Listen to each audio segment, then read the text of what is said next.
seja nosso Senhor Jesus Cristo e sua Mãe Maria Santíssima, sempre sejam louvados. Hoje, nesse sábado, dia 20 de fevereiro, é um dia especial. A gente celebra o dia da festa dos pastorinhos de Fátima, São Francisco e Santa Jacinta Marto, aquelas crianças tão santas que viram Nossa Senhora e entregaram bem cedo a sua vida ao Senhor, foram canonizadas e hoje são testemunho para nós. E no dia de hoje, eu queria falar com você que com Deus tem jeito. Hoje a gente vai fazer um vídeo, passar o dia em clamor, lutando contra os vícios. Lutando contra os vícios e esclarecendo que é possível sim vencer os vícios com a ajuda de Deus. Que Deus vai dar a última palavra. Nem tudo está perdido. A sua vida tem como ser salva, a vida daquela pessoa pela qual você reza tem como ser salva sim. Então prepara o coração, a gente já vai pegar o nosso livrinho para começarmos as nossas orações. Antes disso, logo se inscreve aqui no nosso canal, porque se inscrevendo você não perde nada do nosso Instituto Reza, de nada mesmo. Todas as vezes que a gente entrar ao vivo, todas as vezes que tiver um vídeo novo, você já recebe em primeira mão a notificação. Então é uma graça muito grande. Fica conosco então, se inscreve, ativa as notificações e agora abre lá na página 25 para a gente começar as orações iniciais de cada um dos dias do nosso vídeo. Pelo sinal da Santa Cruz, livra-nos Deus nosso Senhor dos nossos inimigos. Em nome do Pai, do Filho e do Espírito Santo. Amém. Vinde, Espírito Santo, enchei os corações dos vossos fiéis e acendei neles o fogo do vosso amor. Enviai, Senhor, o vosso Espírito, e tudo será criado, e renovareis a face da terra. Oremos. Ó Deus, que instruístes os corações dos vossos fiéis, com a luz do Espírito Santo, fazei que apreciemos retamente todas as coisas, segundo o mesmo Espírito, e gozemos sempre de suas consolações. Por Cristo nosso Senhor. Amém. E agora o ato de contrição. Senhor meu Jesus Cristo, Deus e homem verdadeiro, Criador e Redentor meu, por serdes vós quem sois sumamente bom e digno de ser amado sobre todas as coisas. E porque vos amo e estimo, pesa-me, Senhor, de todo o meu coração de vos ter ofendido. Pesa-me também ter perdido o céu e merecido o inferno. E proponho firmemente, ajudado com o auxílio de vossa divina graça, emendar-me e nunca mais vos tornar a ofender. Espero alcançar o perdão de minhas culpas, pela vossa infinita misericórdia. Amém. Que grande graça hoje a gente tem, então, a presença dos pastorinhos de Fátima. Esses grandes santos canonizados que tiveram a honra, a pequena Jacinta, o pequeno Francisco, de ver Nossa Senhora, de ter essa experiência forte com ela. E ela pediu a eles que fizessem penitência, que oferecessem sacrifícios, porque iam muitos pecadores para o inferno, porque não havia quem rezasse por eles. São Francisco, Santa Jacinta e Santa Lúcia ofereceram sacrifícios, mas quem ficou mais tocada com isso foi a pequena Jacinta. Quando ela teve a visão do inferno, ela começou a ter uma sede tão grande de oferecimento, de penitência, de oração, para que aquelas almas não fossem para o inferno e abandonassem esses vícios, para que aquelas almas tivessem vida nova. Então, hoje é um dia da gente meditar que é possível mudar de vida. Santa Jacinta ofereceu muitas coisas, ela oferecia até sacrifícios que a gente pensa que são impossíveis. Imagina uma criança de 6, 7 anos, ela saía de manhã, comia alguma coisa em casa e levava um lanche, uma merenda para comer ao longo do dia. E aí ela oferecia aquela comida em reparação aos pecados de Jesus, mas sobretudo pedindo pelos pecadores, aqueles que não queriam abandonar o pecado, e intercedia por eles. Ela fazia penitências muito duras, ela às vezes atava uma corda na sua cinturinha, tudo isso para oferecer penitências pelos pecadores, para que eles mudassem de vida.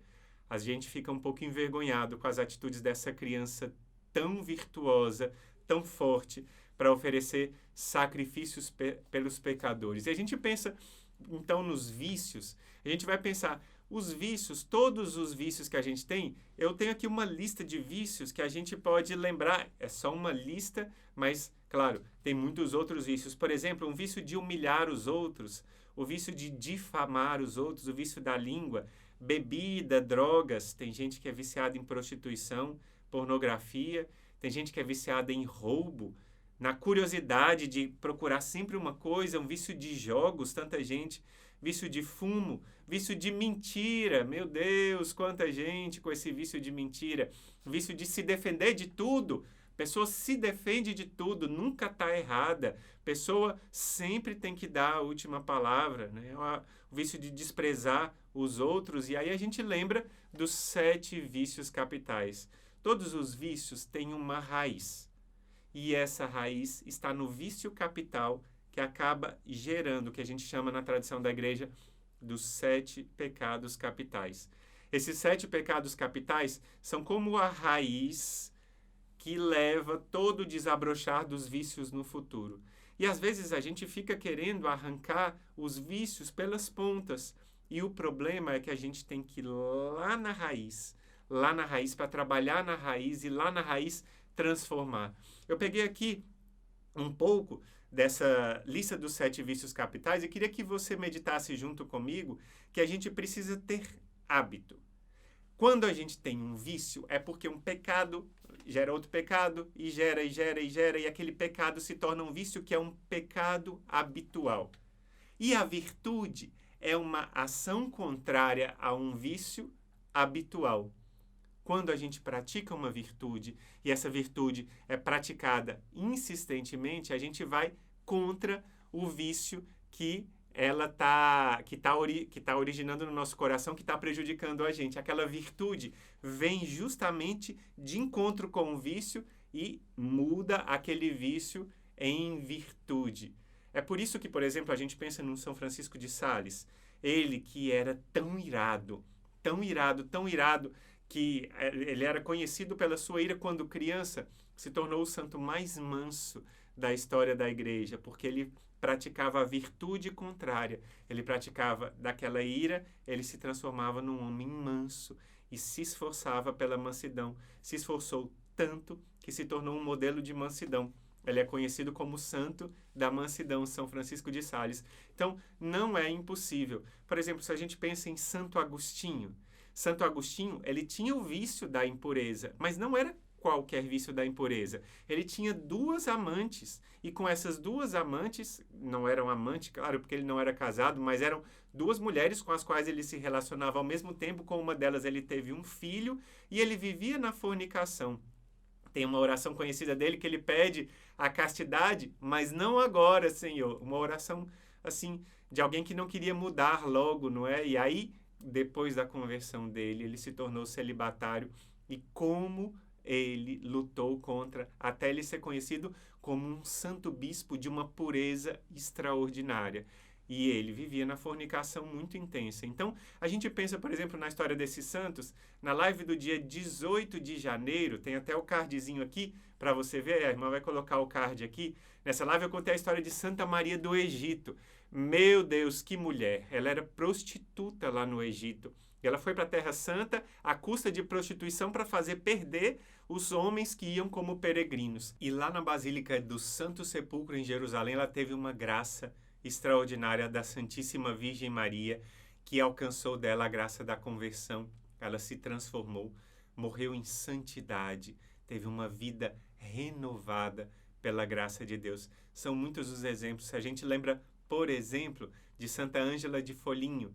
Ela viveu uma vida de apego aos prazeres mundanos, aristocratas. Ela vivia numa vida de luxo até os 40 anos. Foi então, quando, guiada pelo exemplo de São Francisco de Assis, ela transformou a sua vida e passou a ser uma mulher de fé autêntica.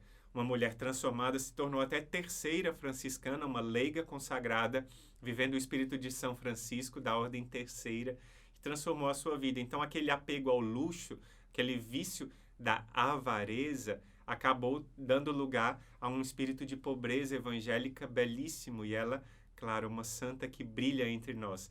Esses são alguns dos exemplos de santos que transformaram as suas vidas. Já vou te contar uma história de uma guerreira do nosso exército de São Miguel, que também estava longe de Deus, afundada nos vícios, e encontrou o seu consolo, encontrou a sua transformação fazendo parte dessa linda família espiritual.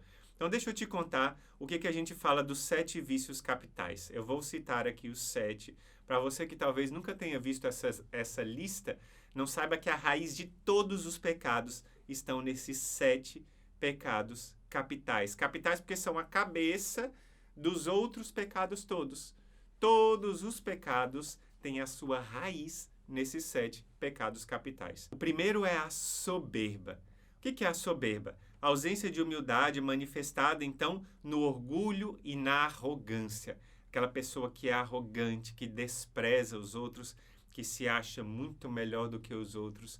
Essa é a soberba. É o primeiro dos pecados capitais. Depois vem a avareza, aquela pessoa que é apegada aos bens materiais e a acumular os bens materiais e não quer compartilhar os bens materiais. Não é uma pessoa que queira prosperar para ajudar a sua família, mas é uma pessoa que quer o dinheiro pelo dinheiro, quer os bens pelos bens, quer ostentar riqueza, quer ostentar esse poder por causa da riqueza. O terceiro pecado capital é a luxúria. Não tem nada a ver com luxo, não. A luxúria são pecados contra a castidade, pecados de fornicação, de masturbação, de pornografia, de traição, no caso de pessoas casadas. Então, são todos os pecados da área da sexualidade que tem essa raiz no pecado capital da luxúria. Depois, o quarto, o pecado da ira, quando a gente concorda com uma raiva desmedida, que às vezes tem um sentimento de vingança. Às vezes a gente faz essas práticas iradas, não é? Isso aí é o que tem a raiz no pecado capital da ira. Depois, a gula. A gula é o apego aos prazeres da alimentação, da bebida. As pessoas que acabam comendo e bebendo em quantidade superior àquela que é necessária para o nosso bem-estar, ou então em uma comida sempre refinada, aquela pessoa que quer sempre escolher qual é a comida, essa eu não gosto, essa eu gosto, essa eu não gosto, essa eu gosto. É um tipo de gula refinada, não é? O sexto, a vaidade. Aquela pessoa que se preocupa demais com o aspecto físico para demonstrar aos outros ou com a sua beleza, que quer se manifestar de todo jeito belo, bela, a sua aparência, é o pecado da vaidade. O outro é o pecado da preguiça. Esse muita gente enfrenta, não é? É o pecado nosso de acordar de manhã cedo e não levantar de uma vez, mas ficar lá lutando contra o sono, de deixar as coisas para amanhã. Amanhã eu faço isso, segunda-feira eu começo, depois eu vejo. Essas são as palavras de muitas das pessoas que são afetadas com o vício da preguiça. E aí a gente vai ver que os pecados capitais são trabalhados com as virtudes opostas. Por exemplo, a soberba é trabalhada com a humildade. A avareza é trabalhada com a caridade. Pensa que aquela pessoa que tem apego aos bens materiais com a caridade vai conseguir vencer. A luxúria, claro, com a castidade, que é o remédio santo para os pecados de impureza. A ira, com a paciência, com a mansidão, como eu falava de São Francisco de Sales, ele conseguiu ser casto, ser manso, ele conseguiu ser manso, lutando com muita força contra essa ira que graçava no seu coração. A gula, com a temperança, tomar cuidado, aprender a dizer não àquele segundo sorvete, a comer mais um pouquinho quando não tem necessidade, aprender a dizer não. A vaidade com a modéstia. A modéstia é um santo remédio para as pessoas vaidosas, aquele santo recolhimento. A modéstia ajuda demais. E a preguiça com a diligência, que é o esforçar-se para trabalhar. Tem muita gente que acaba sendo envolvido pela preguiça e deixa as coisas para depois. A diligência é, por hoje eu vou fazer isso. Não é? Santa Teresinha tinha muito essa prática da diligência. Ela falava, só tenho hoje para te amar, só tenho hoje para fazer isso. E fazia as coisas e se esforçava para fazer no mesmo dia e conseguiu grandes graças. Então, essas são algumas explicações sobre os 7 pecados capitais e as 7 virtudes opostas.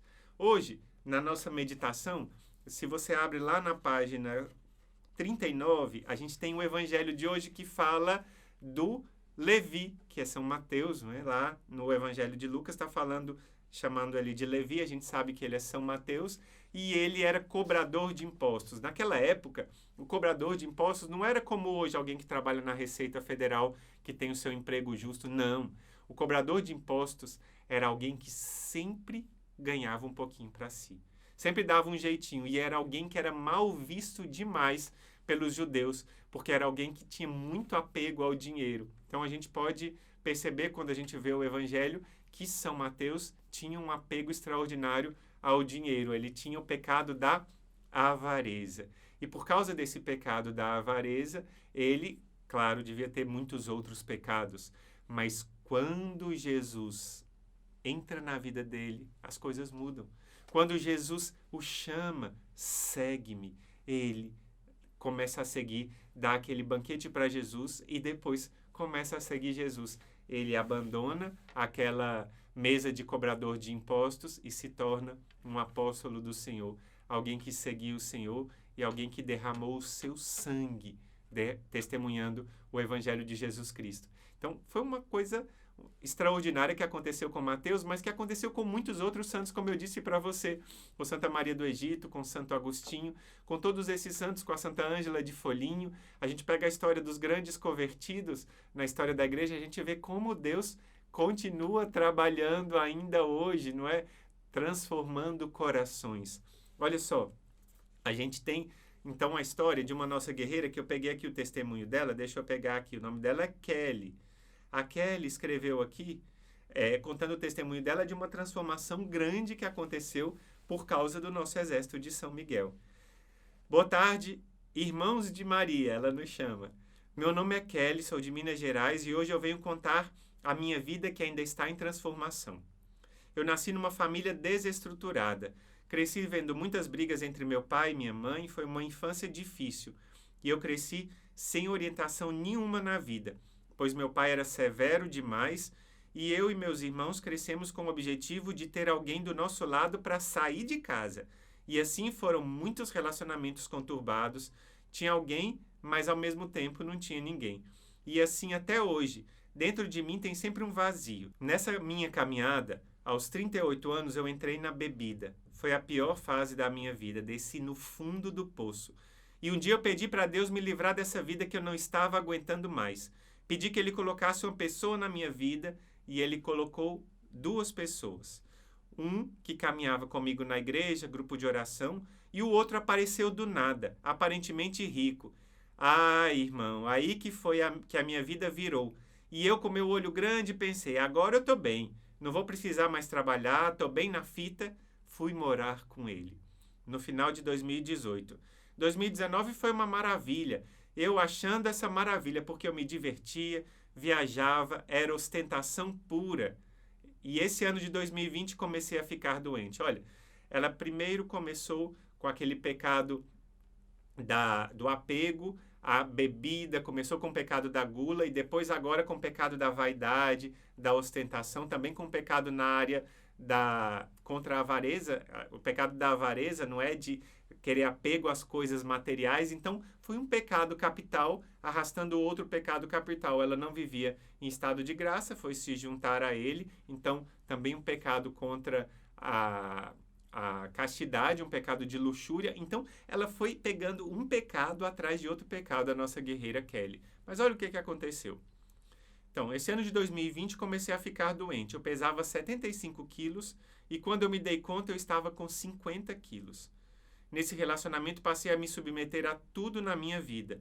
Eu comecei a ficar doente, eu sempre fazendo exames e não dava nada. E custou para eu entender que aquela vida de pecado estava me matando aos poucos. Eu fui me deformando. Fui ficando feia, magra demais, eu passei a ter um desassossego dentro de mim, uma falta de paz, sempre passando mal, sempre parando no hospital. Chegava lá, eu não tinha nada. E aí eu criei coragem de contar para minha irmã que estava passando e ela me disse, sua alma está doente. Olha só, esse diagnóstico da irmã foi um diagnóstico certeiro. O problema da nossa guerreira era doença na alma, não era doença no corpo, que precisava ser tratada com conversão. É isso que a quaresma está acontecendo, olha só. Então, ela dizia, sai dessa vida E eu com vergonha de voltar para trás, medo de perder a pose, continuei nesse relacionamento, pois eu estava cega, achando que isso era mais importante na minha vida. E as coisas pioraram. Nesse mês de janeiro eu tive de tomar a decisão, pois eu estava num antro de drogas e de pornografia. Veja que um pecado atrai outro pecado, e ela já estava envolvida em muitos pecados, a nossa guerreira Kelly. Muitos pecados mesmo. Aí foi a pior decepção da minha vida, e o demônio ainda queria que eu ficasse ali, pois eu não conseguia parar de olhar para trás com pesar de deixar a minha casa. Mas Deus não me desamparou. Esteve sempre comigo e eu tomei a decisão de fugir. Eu fui embora, larguei tudo para trás. Até uma semana atrás eu estava arrependida, pois hoje eu estou morando de favor sem emprego. Mas eu vou vencer. Eu gostaria que vocês ficassem sabendo que Deus falou comigo através de vocês. Eu não lembro o dia, mas na hora do terço eu estava no YouTube e as ativações do meu celular começaram a fazer barulho. Eu fiquei curiosa e aí foi que eu descobri vocês. E vocês pronunciaram a minha cura e eu tomei posse, pois eu estava no YouTube e Deus me falou que eu não estava sozinha, que era para eu confiar, e agora eu não perco o terço, mas de jeito nenhum. Irmão, eu ainda tenho muito que aprender, pois eu estou muito crua na minha fé. Mas uma coisa eu aprendi: nunca cresça os olhos sobre as coisas. Nós devemos sempre perguntar para Deus se é da vontade dele aquilo. Eu peço, irmão, lembra de mim nas minhas orações. Hoje, pela glória do Senhor, eu me confessei e já comunguei o seu corpo. Amém. Essa conversão da Kelly foi por causa das suas orações. Essa conversão da Kelly foi por causa dos seus likes. Foi porque o YouTube levou essa live do Texto do Combate. O YouTube leva os vídeos e leva as lives quando você reza, quando você dá o seu like, quando você compartilha. É muito bonita a transformação que acontece. Cada dia vem uma pessoa e a gente recebe centenas de testemunhos diariamente, mandando para a gente e dizendo o que Deus tem feito na vida de cada guerreiro e guerreira. É muito extraordinário tudo aquilo que Deus tem feito, todas as transformações que Deus tem feito na nossa vida. E Deus quer fazer ainda muito mais. Olha só, eu tenho um desafio para você. Vai ser o nosso desafio do dia de hoje. Olha só, aqui no nosso livro, lá no finalzinho da meditação, na página 40, a gente tem assim: a caridade pratica a doçura para com todos, mesmo com os mais obstinados, os lentos e os preguiçosos em corresponder ao bem, os fracos que sempre recaem nos mesmos defeitos. Olha a caridade. Ainda que no coração não haja senão uma só parcela de bem, é necessário rodeá-la de cuidados amorosos, a fim de a ajudar a desenvolver-se. Por isso, quem aprendeu a doçura de Jesus não apagará a chama que ainda fumega. Olha que grande graça que o Senhor está dando de você ser alguém que leva o amor de Deus para outra pessoa, leva essa presença de Deus para outra pessoa. É muita graça. Então, o desafio de hoje qual é? Ser gentil, por meio de uma atitude concreta com a pessoa que seja mais difícil de conviver para você. Meu Deus, essa pessoa você vai mandar uma mensagem, você vai ligar, você vai fazer um gesto de caridade para essa pessoa que é a mais difícil. Que desafio nesse sábado da Quaresma, não é? E junto com esse desafio, você vai rezar 1/3 por essa pessoa. Esse é o nosso propósito de hoje. A gente vai rezar esse terço por essa pessoa com a qual a gente tem mais dificuldade. E a gente vai fazer um ato concreto, uma mensagem, uma ligação, vai falar com ela, dizer uma palavra de consolo, dizer uma palavra de ânimo, dizer um pedido de perdão e vai também rezar por ela. Hoje, muita graça vai acontecer. Você toma posse da graça? Eu tomo posse da graça para mim. Eu também vou cumprir esse desafio hoje. Acha que não? Nós juntos vamos cumprir. Eu e vocês, porque a vitória é certa sob o manto de Maria, em ordem de batalha com São Miguel e os santos anjos, né? Não, olha só. Escreve essa frase aqui no nosso chat, ó, aqui no comentário, escreve essa frase: ensina-me a amar como vós, Senhor. Que essa seja a nossa frase do dia de hoje. Ensina-me a amar como vós, Senhor. Esse amor que sabe perdoar, que sabe transformar, que sabe rezar pelos pecadores. E aí a gente vai transformar esse dia hoje em oração, para que o nosso coração se converta e para que as pessoas pelas quais nós rezamos se convertam também. A gente encerra o nosso vídeo de hoje, então, com a nossa oração final. Jesus, infundi em meu coração o dom do amor e a capacidade de praticar a caridade fraterna com aqueles que mais têm direito à cura, que viestes trazer com a vossa encarnação, os pobres pecadores. Vós, que sois a própria caridade, vinde viver em mim e conduz-me a uma maior aproximação com aqueles que necessitam da vossa presença. Amém. Amém. Que grande graça. Então, não deixe de compartilhar esse vídeo com alguma pessoa que você sabe que pode ser tocada pela graça, que ainda não conhece o Exército de São Miguel, ou que já conheça, mas que esteja afastado. Manda para ela esse vídeo e diz: vem, que é graça nesse tempo de Quaresma. É da madrugada até a noite, a gente proclamando a vitória de Deus nas nossas vidas. Eu te desejo um santo dia. A gente se encontra no terço do meio-dia, a gente se encontra no terço do combate e amanhã de madrugada, se Deus quiser. Deus abençoe. Em nome do Pai, do Filho e do Espírito Santo. Amém. Tua face